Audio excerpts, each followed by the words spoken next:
Guys,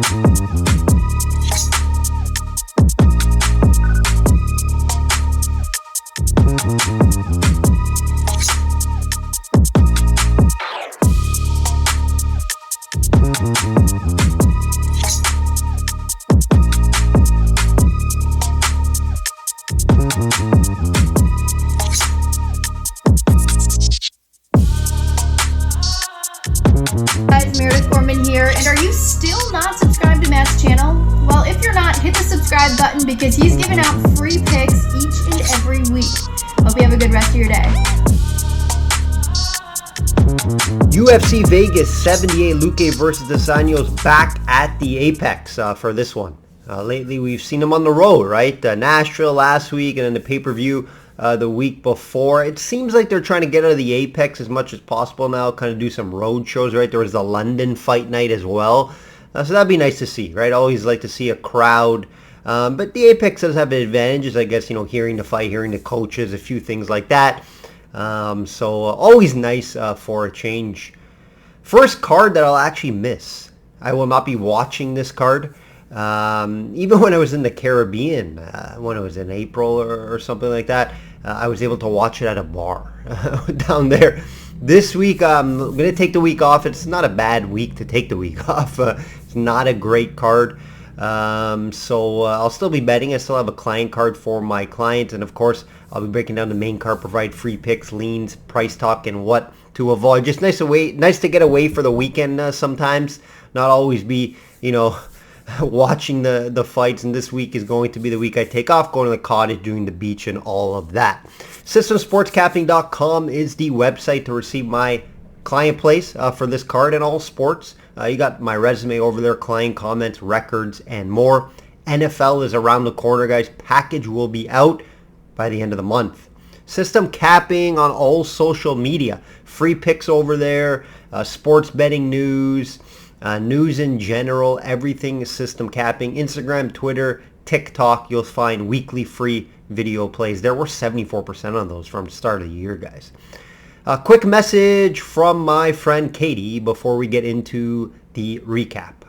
System capping is now available on Spotify and Apple Podcasts just in time for the upcoming NFL season.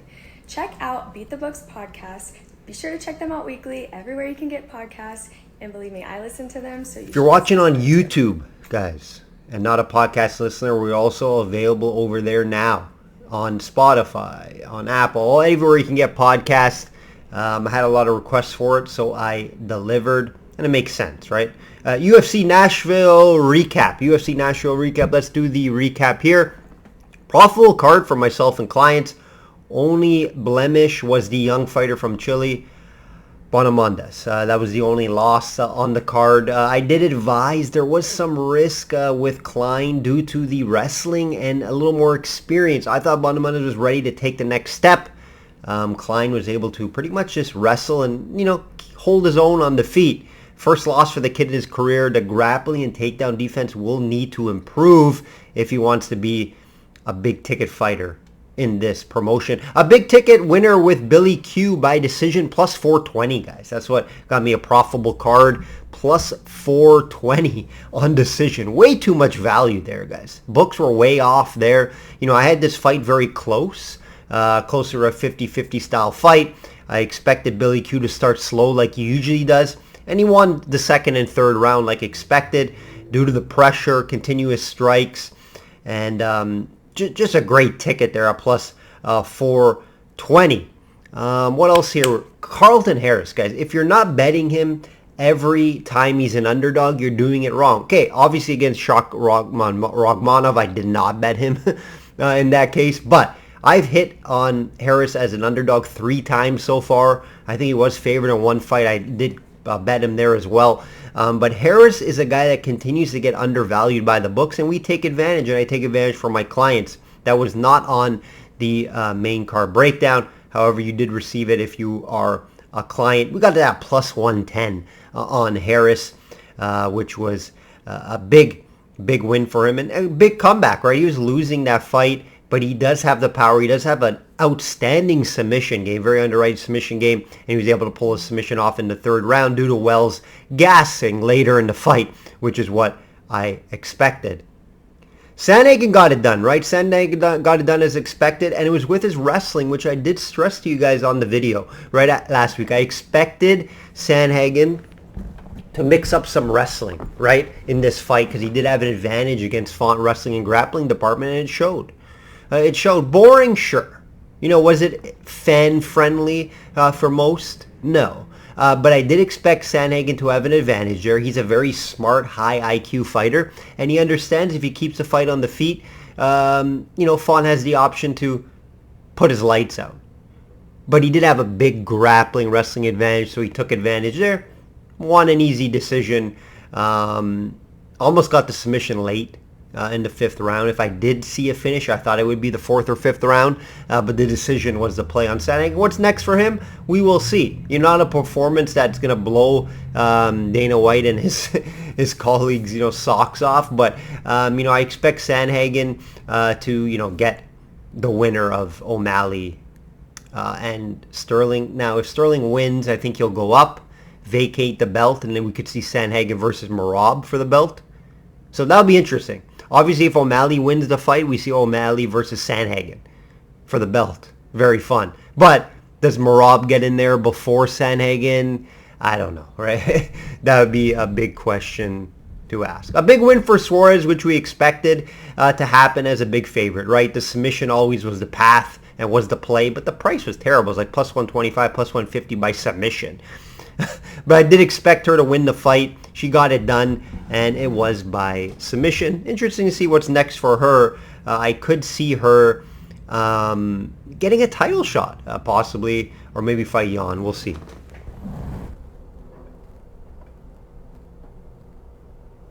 Let's do an update here, guys. Update in the UFC. Over 65 units now long-term in the UFC. 66% on the year winning rate, guys. 69% 2-fight parlays. Just another good year in the UFC. Continue to show that we win long term, and we continue to win at a high percentage rate compared to the market. PGA, a profitable card to end the regular season, and what a regular season was. We had a nice prop card. Almost hit another outright to end the year. Second, we had Russell Henley. He finished second, and he just gave it away after the rain delay. Tough to see there. Excellent regular season, like I mentioned, both in the outright market and prop market. Outright market, guys, over 25,000 in ticket value, plus 25,000 and some change in the outright market. It's been an outstanding season in the PGA for myself and clients. Highlights Grillo plus 8,000. Highlight Harmon plus 11,000. Just been outstanding. Matchup 68%, and just under 85 units in the prop market long term. It shows we win long term, don't just have a lucky season. We win long term in each sport we handicap, and that's the difficulty, right? Anyone could have one good season. Like, you can have one good season, yeah, you do well. Can you continue to have profitable seasons? You're never going to have the same big season back to back. It can happen. I have done it before, but it doesn't always happen. The question is, can you profit the next season? That's the question, and that's what I'm able to do here. NFL is around the corner, guys. Future market studying has begun. NFL packages will be available at the end of the month. Keep that in mind, so look out for that. I'll be doing a season preview for you guys, along with some free future bets at the end of the month as well. Going over every team, grading them, key additions, losses, etc. So look out for that. It'll be a longer video. Last 2 years, over 60 units. Last 2 years, back-to-back outright Super Bowl winners, and just a lot more. Head over to the website for full details there. Let's get right into the card. Shop around and have multiple books. It's some of the best advice I can give you guys. Luque plus 100 versus Dos Anjos minus 125. I agree with the line here. The pricing I do think is correct. Slight favor to Rafael due to having an extra path to win, in my opinion. That's, chain wrestling, grappling.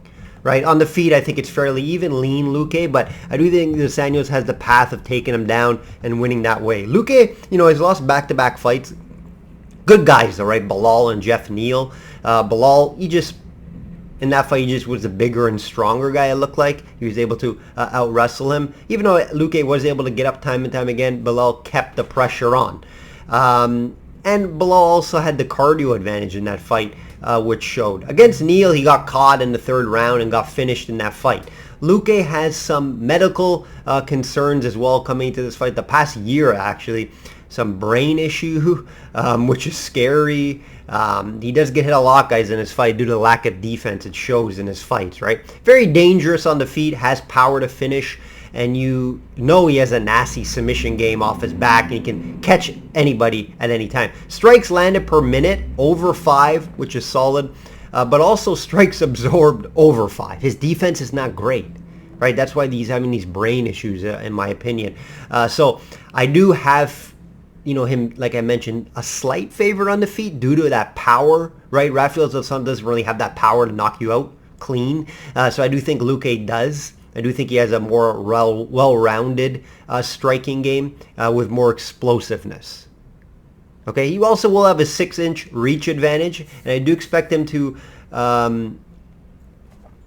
he can wrestle and grapple. It's not like he can't, but I do expect him to keep the fight on the feet as much as possible, and he's training it. He's training the wrestling and grappling at his camp with Gilbert Burns, in my opinion, is who he's probably... I've seen video with him, but there's other guys as well there, right? Not just Gilbert Burns, but I expect a lot of wrestling and takedown defense going into this fight. Remember, Rafael's coming off a win versus lower level Barberena, where he had a big grappling advantage and found the submission as expected. I was on him by submission, and he was able to pull that off. We know Dos Santos will have a wrestling advantage here. Luque's takedown defense is 61%. Not great. However, Dos Anjos does struggle at times to get the fight down. Okay, the Fiziev fight was a great example. Which hurt his percentage here at 35% takedown accuracy lifetime, guys. That's not great. 35%. He continues to go for takedowns. However, he's not always successful doing so, and that's why he lost the Fiziev fight. He wasn't able to get the fight down to the ground until late into the fight. So that shows he continues to look for them, but he struggles to get it down at a high percentage, and that's why I do think if Luque can keep this fight on the feet, he has some value here at the plus money. Right, shop around. I'm sure you can get plus 110 out there, plus 105. But there is some slight value here with Luque. Now, is this going to make my client card? Probably not, from a side standpoint. Due to it, I have a very close fight, 50-50. That's why I say there's value here with Luque. But, the Luque, where is he? Where is his headspace? Right? Back-to-back losses, the brain issue like I mentioned. I don't know how much that's going to affect him. I'm not a doctor. But I just don't want to put my money on a guy with a few concerns, right? Dos Anjos obviously a little older. Is he going to be able to get the fight down to the ground? Can Luque hurt him on the feet? There's a lot of question marks here. The thing I like here is probably the over 2.5 rounds. That's my favorite play. You can get that at minus 150, not terrible price. And also the fight not to go the distance. I can see Luque gassing at times sometimes. Dos Anjos, yes, he can fight decisions 5 rounds, but if it gets maybe 4th, 5th, maybe we see a submission or a late finish. It is possible there. So that's going to be my 2 favorite plays in this fight. It's a coin flip, in my opinion, of who's going to win the fight. So when it's like that, I don't see value, so I don't bet it for myself and clients. Very simple, guys. For video purposes, lean Luque due to the price, but not confident in it, so I won't bet it. But I do like the over 2.5 rounds and fight not to go the distance. That could make my client card this weekend. Dawodu, minus 225 versus Swanson. Yes, Cub Swanson is back, plus 187. Cub is still doing it. He's still doing it at 39, right? Not easy at the weight class, especially at that age. He's coming off a loss to Martinez and 2 of the last 3 being losses, guys. His last 2 wins were against very low-level guys in Pineda and Elkins. However, both tough guys, and he finished them. I got to give him some credit there. Dawodu always shows promise, right? Excellent shape, great striker on the feet, high-level Muay Thai. His grappling and wrestling can be an issue at times, but he's a win one, lose one type of fighter, right? Decision-style fighter. 5 out of 6 fights have been by decision. A loss to Arosa last time out was a bit concerning, and he didn't look great in that fight, but the fight before against Trezano, he looked great. So you just don't really know, and you're confident when you get in Dawodu. right? Swanson, I understand he's slowing down here. Sure, there's value at plus 187. Am I going to get to it? No. I do think Dawodu is going to be in a much better shape, much better cardio shape. He's the better striker. Swanson's path, I think, would be to get the fight down to the ground and try to wrestle and grapple, right? He does have a submission advantage, does have a wrestling advantage, but can Swanson keep it up for 3 rounds at this age? I say no. Most of his fights, he's been keeping it on the feet for the most part as of late. So if this fight stays on the feet, Dawodu, I like his volume better. And obviously we know, Swanson, he's fairly solid at absorb. Like, if you look at the absorbing numbers here, let's take a quick look at the stats. Dawodu should score more, right? Throws more volume at 5 landed per minute. And his defense is fairly solid at absorbing just over 3. But Swanson does take punishment, and I don't think he can take as much punishment at this point of his career. Price sucks at Akeem minus 225, and due to that, it probably won't make my betting card. But for video purposes, I will take Dawodu to win the fight. I have this more at maybe minus 170 for Dawodu. Just because, like I mentioned, he hasn't proven a lot. And his wins are against fairly lower level guys. Swanson's a veteran, been around the block, has multiple paths maybe to win this fight. So I'll be staying away. Play will be for Dawodu, but there is value here on Swanson. Roundtree, yes, Roundtree. Minus 175 versus Dawkins plus 150. Roundtree, the rightful favorite in my eyes due to his recent success, 3-fight win streak. Big win over Dustin Jacoby, guys. That's a big win. Close fight and could have gone either way, but that's a big way to beat Robertson to Modestas Bukakas. Dawkins is coming down to 205, guys, first time. Keep that in mind. He seemed a bit small at heavyweight, so he did decide to come down, even though he did have a striking advantage. But they threw him to the wolves, and it was a horror show, right? Three straight losses versus some killers. Derek Lewis, Blades, and Rosenstrike, all by finishes. This made him think twice, right? Now move to 205. How is he going to look there? Is his speed going to carry over? We know Roundtree's very good kickboxer, very good on the feet. I think Dawkins' path is to get the fight down to the ground. Problem, he has no takedowns in the UFC. No stats to show that he could get this fight down to the ground. Can he? Sure. I think he has a sneaky submission game. I think he is a high-level black belt. And I think his path would be to submit him or just continue to get the fight down to the ground. I just don't see any evidence that he's going to get the fight down to the ground. There's nothing there to say that he's going to get this fight down to the ground due to his stats and previous numbers. So Roundtree doesn't have great takedown defense. I get that, and I think that's where the path would be for Dawkins. If this fight stays on the feet for 3 rounds, I expect Roundtree to just pick him apart and win on points. So play is going to be Roundtree.